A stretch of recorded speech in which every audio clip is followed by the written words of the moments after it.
I've gone down to the press club every day. I check the wires in their library, mingle with other paper boys, and I asked them the question many times, why, when if 120 film stars or 120 NFL football players met behind locked and guarded doors at a remote location for 3 days, you'd try very hard to penetrate and find out what those movie stars or football players are doing.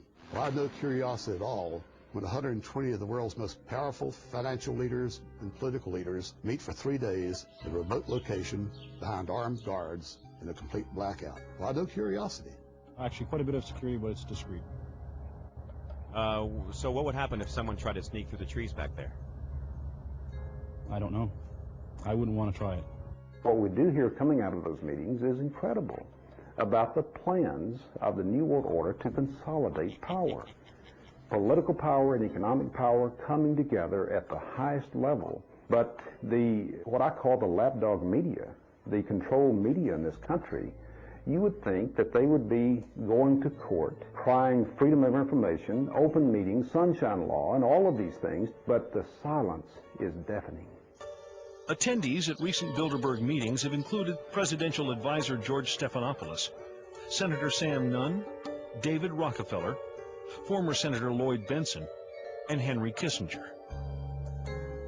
1 month earlier, 50 liberal groups met in Washington to discuss their opposition to international banks and economic globalization. In reaction, one of the major items on the Bilderberger agenda was the role of liberals in various organizations.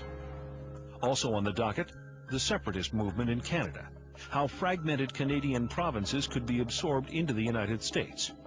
Next, the expansion of NAFTA from Alaska to Chile, to boost corporate profits by encouraging American businesses to move to Latin American countries, where the costs of labor are low and environmental laws are not enforced. Do organizations like the Bilderbergers, the Council on Foreign Relations, and the Federal Reserve pull the strings of our lives like master puppeteers? Or are such ideas merely the paranoid ravings of conspiracy theorists? The people who call conspiracy theorists are not the conspiracy theorists themselves. We're talking about facts here. The Bilderberg Group does exist. The Federal Reserve does exist. The people who are members of the Bilderberg Group are also the people who do control the Federal Reserve. These are all facts. David Rockefeller himself thanked the media for keeping this all hushed up. If it wouldn't have been for you, then we wouldn't have been able to pursue our interests towards internationalism. They're conspiring to eliminate the United States as we know it through something as simple as the elimination of our national identity. Why is it the major media would deny this? Let's look at the ownership of the major media. Let's look at the roster of, say, the Bilderberg meeting. Katharine Graham owns the Washington Post. Katharine Graham has been to the Bilderbergers.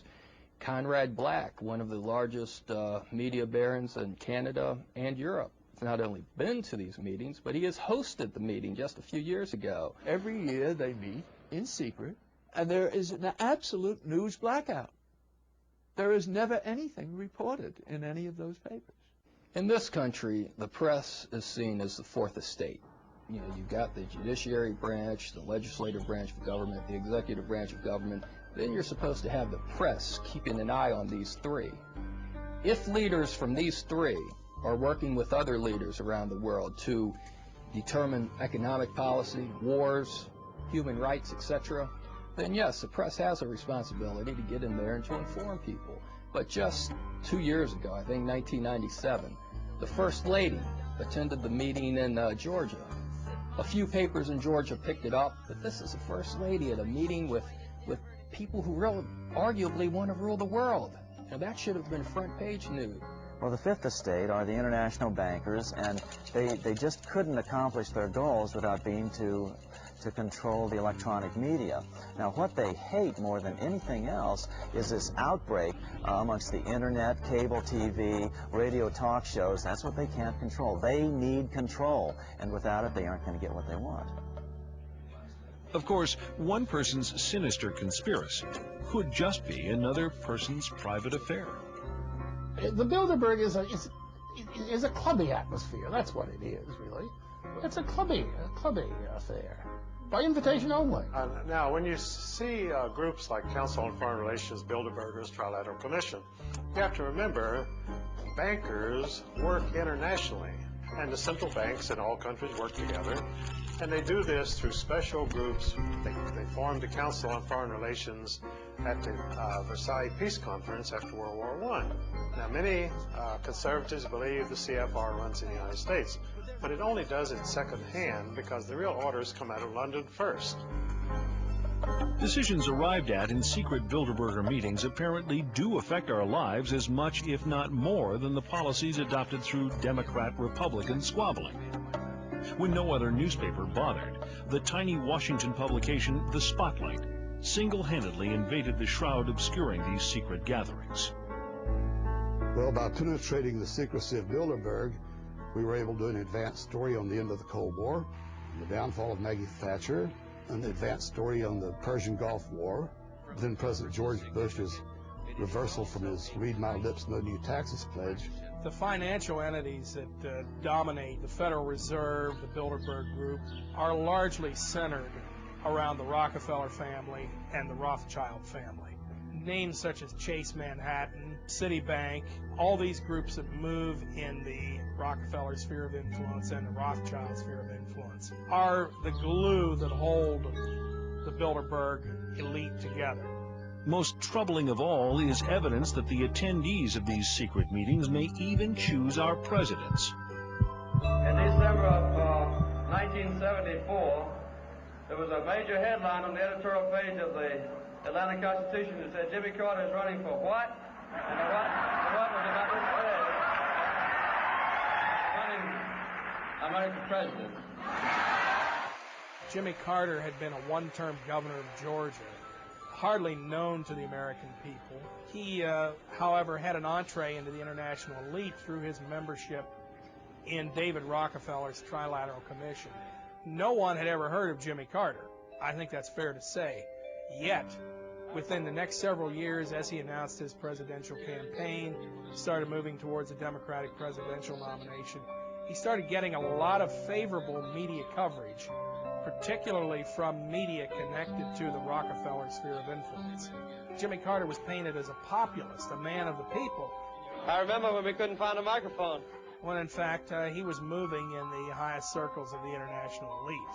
When we discovered that the obscure governor of Arkansas, Bill Clinton, had attended his first Bilderberg meeting in Baden-Baden, Germany in 1991, we were able to anticipate a political future for the young man. When I discovered in 1991 that Bill Clinton had attended the Bilderberger meeting, I was able to predict that he would be the candidate for the presidency of the Democratic Party. I didn't think he'd be elected president, incidentally. And so they picked him. The Bilderbergers actually picked him to be the president.